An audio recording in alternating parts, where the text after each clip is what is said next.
Zee 24 तास एक पाऊल पुढे।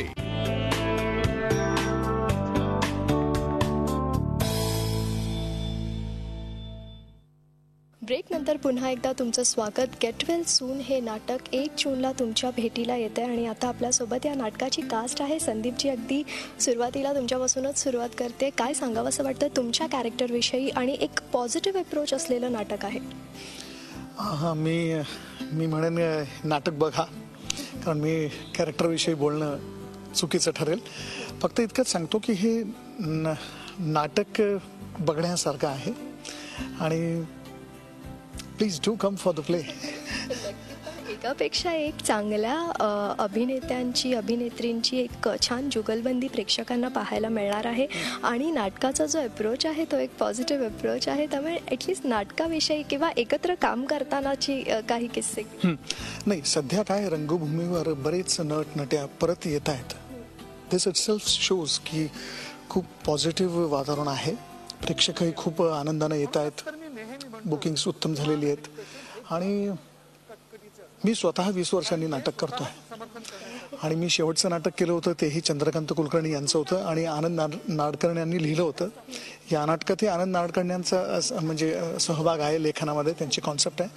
आणि प्रशांत दळवी आणि हे जळगाव औरंगाबाद आमचं असं कनेक्शन आहे। मी जळगावचा, ते औरंगाबादचे, आम्ही कॉम्पिटिशन्सला एकत्र असायचो, एकमेकांचं रायव्हल्स म्हणून।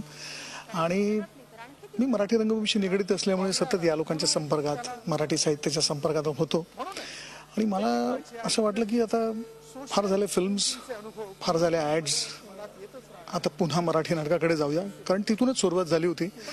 So I am back with Chandu and Prashant. हाच टाळायचा म्हणून कधीतरी मनात दारूची आठवणी येऊन जाणं हे अगदी स्वाभाविक आहे। दोघींनाही एक कॉमन प्रश्न करायचा आहे, कारण एकीकडे मालिका सुरू असताना, सिनेमे सुरू असताना त्यात नाटकासाठी वेळ काढून पूर्ण मॅनेज करणं हे खूप कठीण आहे, पण कसं मॅनेज होतं? ॲक्च्युली आम्ही आमच्या प्रोडक्शन हाऊस आणि इथले जे आहे चंदू सरांचं जे प्रोडक्शन आहे त्या दोघांनाही थँक्यू म्हणू, कारण की दोघांच्याही संगनमतानी हे पॉसिबल होऊ शकतं। कारण आम्ही शूटिंग करून इथे रिहर्सलला येतो, त्यासाठी आम्हाला इथे देण्यात येणारी मुभा किंवा तिकडे शूटिंगमध्ये आम्हाला प्रोडक्शन हाऊस जे काही हेल्प करतं त्यासाठी त्यांचेसुद्धा आभारच आहेत। त्याच्यामुळे एकंदरीत सगळ्यांच्या टीमवर्कनी हे नक्कीच पॉसिबल होऊ शकतं।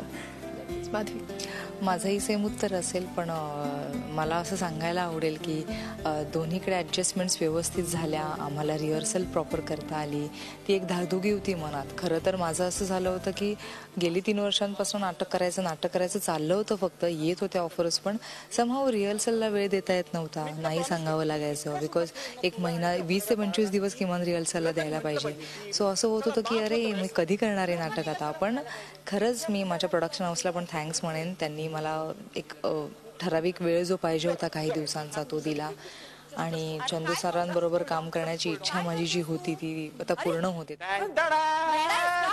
थोडीशी घ्यावी लागेल। नाही प्रतीक, लतिका आत्ता नाही म्हणलेस ना तो होणारा पोरगा बॉम्ब मारेल। जस्ट लिटिल मी हे सगळं ऐकून आता खरंच या नाटकाविषयीची उत्सुकता जी आहे ती खूप वाढली आहे। तुम्हीही नक्कीच हे नाटक पहा।